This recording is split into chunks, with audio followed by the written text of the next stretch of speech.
अस्सलाम वालेकुम nursery class.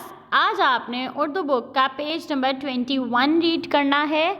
इस पे आपको दिया गया है जाल, जिसके ऊपर एक नुक्ता है। जाल कौन सा हर्फ है? ये जाल।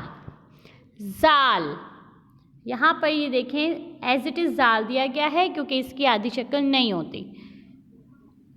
जाल जरी, जरी बोलते हैं, धागा होता है जिससे कढ़ाई वगैरह की जाती है, काम किया जाता है, मोती शोती लगाए जाते हैं। जाल जरी, जाल जरी।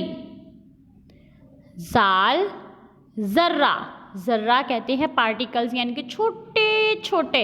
आपने देखा होगा रेत जो होती है, रेत उसके कितने छोटे छोटे से वो दाने टाइप से होते हैं, उसको बोलते हैं जर्रा। जाल जर्रा, जाल जर्रा। जाल ज़ख़ीरा, जाल ज़ख़ीरा, जाल ज़ख़ीरा, जिसके ऊपर एक नुक्ता, जाल।